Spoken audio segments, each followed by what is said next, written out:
Welcome to the Money Pig Podcast, presented by Goodwin Investment Advisory, where our mission is to lead you to financial pig, peace, independence, and generosity. I'm your host, Tim Goodwin. And welcome back to the Money Pig Podcast. We are so glad you're here with us today. And I have my special guest, who's no longer just a guest, but is now our official co-host, the one, the only, Joseph Beckford IV. How you doing there, Jim? I'm fantastic. It's so formal today. So formal. My whole name. Wow. That's What's the middle name? I didn't get the middle name. No, that's like two truths and a lie. Oh, is it? Oh, you got to hang on to that one. Yeah, we can't tell people that. Okay. Well, just to let the listeners know, I've officially asked Joe. I actually brought flowers. I don't know what we did with them, but I brought flowers to Joe this morning. Camera, I'd have to and I said, hey, will you please be my co-host moving forward? It wasn't weird at all. Well, what's great is it's you and Mary Ellen's anniversary today. So, it is. So maybe Mary Ellen can enjoy those flowers today on her anniversary. So, you know, a lot of times we start, Joe, with tell the audience something they don't know about you, but you've been on quite a bit. And if we keep that stick up, we're really going to struggle. So I thought I would kind of leverage the EOS framework that we have for our meeting structure and just say, what's happening good? Ooh, what's happening good? Well, that's an easy one because you already mentioned it is my anniversary today. And one of our staff members, Kobe, it's his birthday. That's today. Right. 2 for 1. And it's Elvis's birthday. I didn't know that. That's one way to help you remember your wedding anniversary. Dang. Or remember Elvis's birthday. We went to Graceland last year, actually. Really? We didn't get to go in. It wasn't open, but we drove by and we stopped and we waved. You waved and did you say, the stone wall. Thank you very much. Thank you very much. Yeah, absolutely. Oh, man. That's a great documentary, too, if you haven't seen. I have not. The recent movie. I don't know if that's technically a documentary, but it's good. That Priscilla movie, I think. I saw something about that. I don't know. Maybe. Yeah. So awesome. Well, happy anniversary. Thank you. Yeah. So what's happening good for me? We have seasons on and off when you have small group through church, and our small group got back together last night after, a couple of weeks off, and it's just good for the soul. You know what I mean? I'll just have a shout out to my small group there. Nice. They're awesome. We had some really great conversations last night, and it's really meaningful part of the week. So excited to get back to small groups. So cool. Joe, in like fashion, I don't know if you realize that Minnesota is very much like the opposite of New York. So New York has the Big Apple, but Minneapolis, we said it wrong. I was going to say Minnesota has Minneapolis, like Minneapolis. And I said it wrong. You give away we're not even going to strike it from the record because that's how bad I am. The dad jokes. I give the punchline away. Perfect. Yeah, I love it. New York has the Big Apple. Minnesota has Minneapolis. And you were recently in Minnesota. That's true. It's flipping cold there. Oh my gosh, -30 with wind chill. I really can't remember ever being that cold. No. Yeah. There's no reason for a human being or probably anything really alive with a heartbeart to be out there. And that's still way. south of Canada. Yes, those poor Canadians. I know. I have great friends up there. I don't they're never going outside. All right. So we are talking about a kind of tough conversation today. It's an unfortunate one, but it's a real one. And it's something that we unfortunately have a lot of experience in as a firm and as a financial advisor. And that is the real cost of divorce and why you don't have to face it alone. So we just, we don't always have the fun, easy conversations here, Joe. Sometimes you just need to have the real conversations and wade into what's really going on.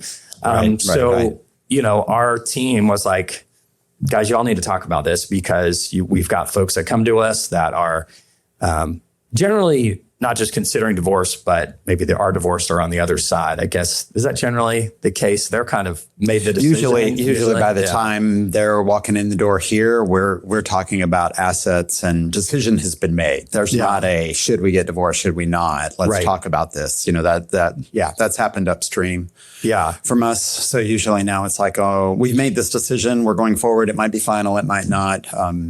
And what am I looking at? Because I have no idea how to navigate this new thing in my life, right? And full disclosure to listeners, Joe and I are still with our first wife, so we don't have the divorce experience. Only. Yeah, and that's the plan. But we have a lot of experience, and Tara, our producer, she wrote a really great guide. So if you don't make it to the end where I mentioned this guide, we have a divorce checklist that you can download for free on our website. So which we're not going to go through today. Right. That would take a long time. That would take a long time. We would lose you for sure. Be overwhelming. Yeah. But that guide is there, and that can be really, really helpful if you don't get through the entirety of this episode, or you don't find our banter helpful, but hopefully it is. So hopefully so. So yeah. I have a question for you. Come on. You mentioned in the podcast, like we talk about the title of this episode, the real cost of divorce. So let's just go with that. So when people think about the cost of divorce, what are not only the emotional and financial costs that hurt the most, but that just don't get talked about enough? Yeah. So a lot of times they're coming like, well, how much is divorce going to cost? And I don't know if you've heard the old adage, like, marriage is grand, but divorce is 50 grand. And that number keeps getting more expensive. Yeah. But what I try to remind folks is that the 50 grand is the legal fees. It's not, really, you're still going to divide the assets. So whatever your net worth is, it's generally half of that. But as we're talking about calculating that and recalculating the cost involved, the financial cost, which you think is all that, financial advisor is going to be involved in. But the reality is often those folks have to recalculate their identity. Right. It's completely changing from being married to being divorced, maybe to being a housewife to having to go back to work.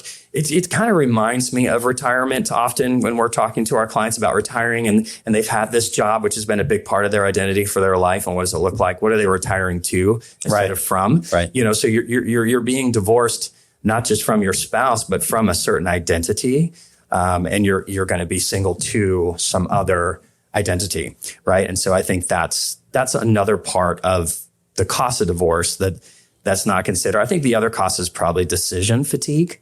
It's a lot of decisions that have to be made. And typically they feel, even if they don't, sometimes they do need to be made pretty quickly. Right. But it sure feels like it's all coming at you at once, like an avalanche. And that's why I'm just going to keep referencing this guide, which I usually don't do in our episodes, go on and on about the guide that we're talking about. But that's why I think this one's just so important, because I think the list is pretty overwhelming. And so just to have a list and that you can work through as you have capacity to do so. Right. Yeah. Yeah. You got any thoughts on that one too? I would just say, we're not marriage counselors here. Right. But I always, and I do deal with a lot of divorce clients or people who are going through that. And I tell people, I liken it to a grief process, and we go through lots of phases of life where we grieve things that aren't necessarily a death of a person, but it's the death of a season and it's changing. And so to your point with the identity thing, like you're like, my identity was a married person and now I'm going to be a single person. And what does that look like? Well, that's a different season. And then give yourself time to grieve for that and realize you don't have to decide all the things all at once. And having somebody help you through that can help you navigate, like, these things are time sensitive. These things can wait. You don't have to deal with them all at one time. And you need to give yourself that space to grieve, and retirement is a similar thing. And becoming an empty nester is a similar thing. They're just phases of your life that, okay, I'm leaving one phase and I'm going into another. Yeah.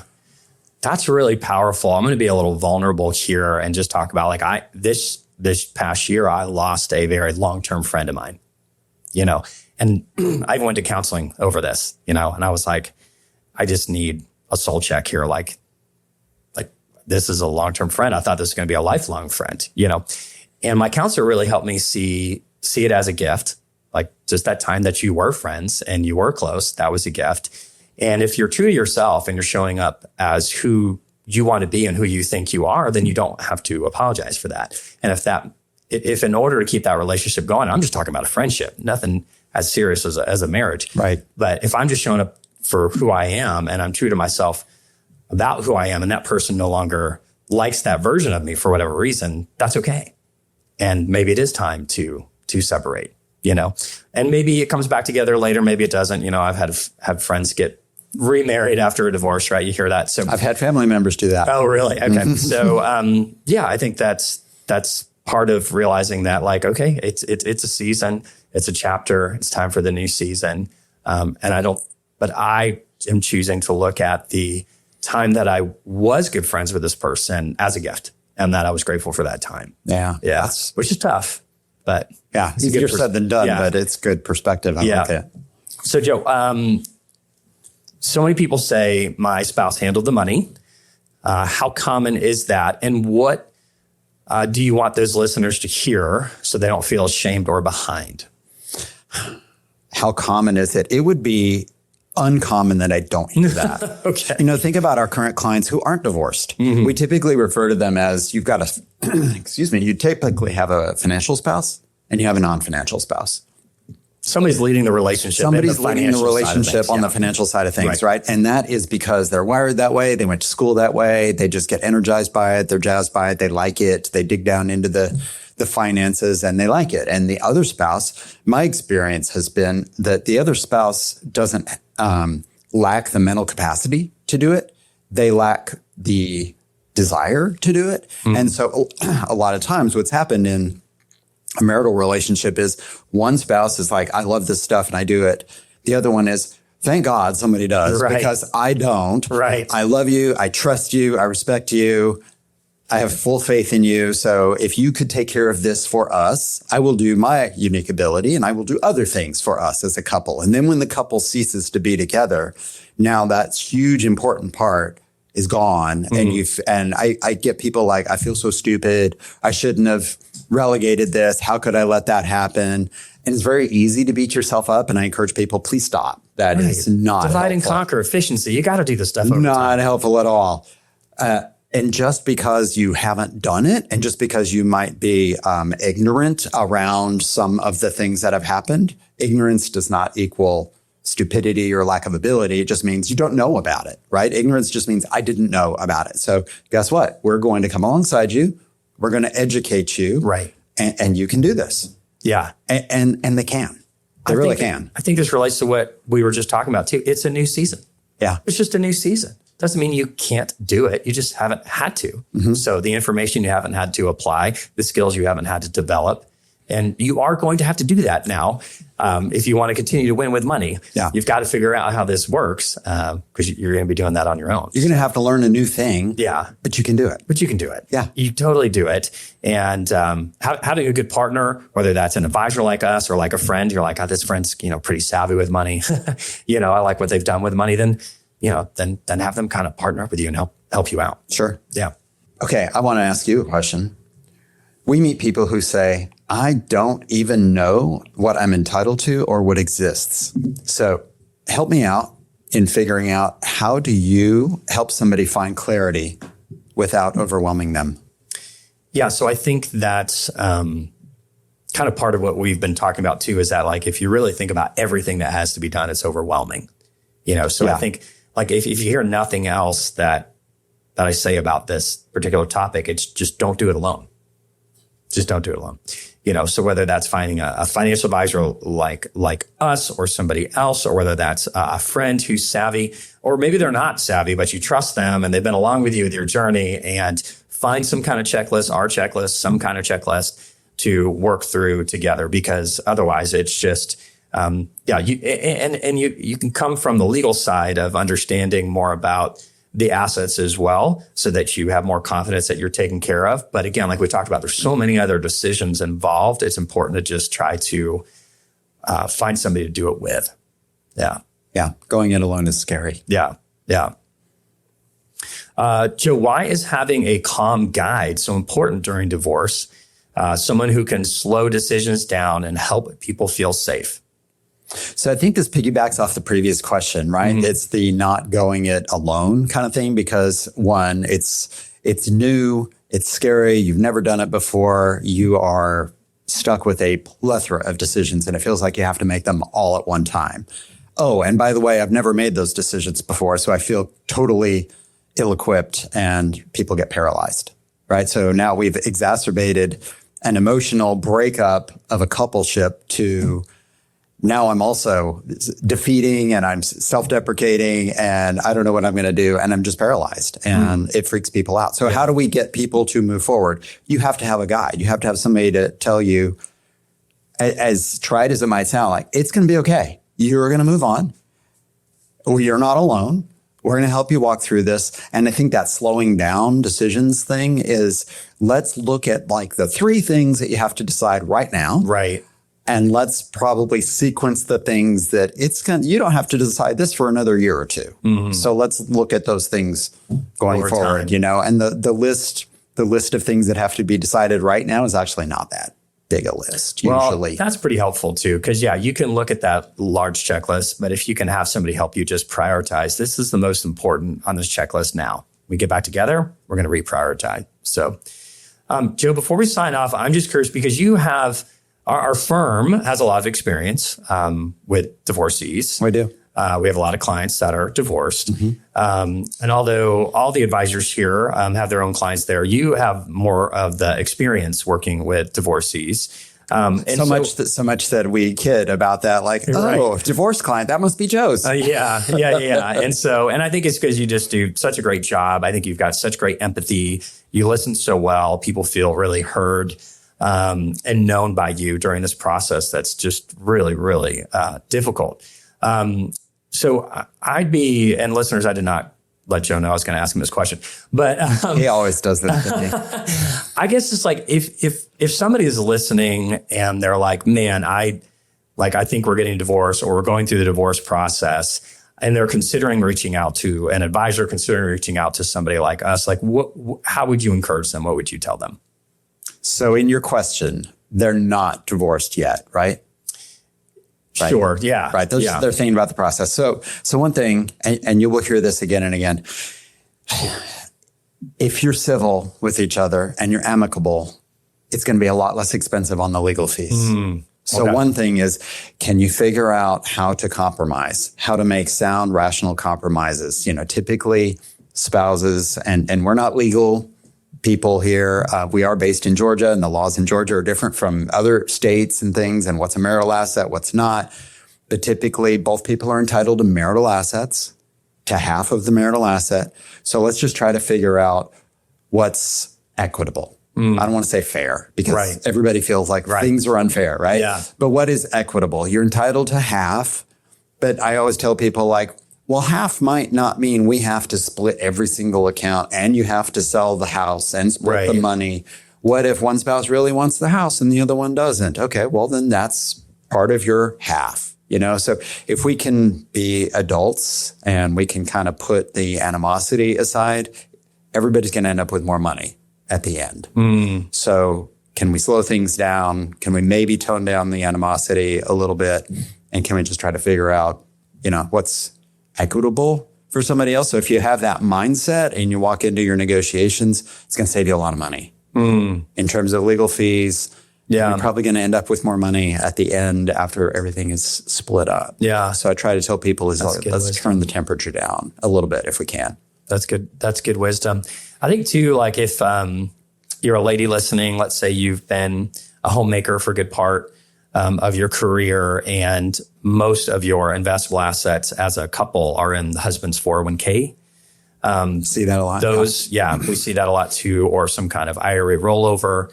And the I of IRA stands for individual. But when it comes to the divorce, that can be split through what's called a quadro. So just be aware of that, be empowered with that knowledge. Maybe you are selling the house and you're splitting that, and then you're trying to think of, well, wait a second, does he just get to keep the whole 401k or all the IRAs that are in his name, or even if it's vice versa? No, those can be divided up, but they have to be divided up by a court order document. Beyond the divorce decree, it's called a quadro. Yeah, right. And there are other things involved too, like pensions. Yep, that's right. There are future pensions that haven't even been turned on yet. Those are considerations. Life insurance policies can be considerations. Been married at least 10 years, you're still entitled to Social Security. I was going to say, if you've been married, Social Security, you can still get a spousal benefit for Social Security, even if you're not married anymore. And you were divorced a while ago. Yeah, you're still eligible for those sorts of things, and it doesn't penalize the ex-spouse. It has nothing to do with their record. Right. So there are things to consider. Things like that you want to learn and you want to be aware of, to give you confidence in the decision. That's one reason, your attorney might not always even think to tell you those things. Yeah. So it's a great place where you've got the attorney collaborating with the financial advisor. So we've even gotten involved. Which is nice. We do that a lot here, actually. Yeah. So we're helping the couple come up with the household assets, right? And then we're helping them figure out how to split it. We're doing that in conjunction with with their legal counsel. So that's something we do. All right.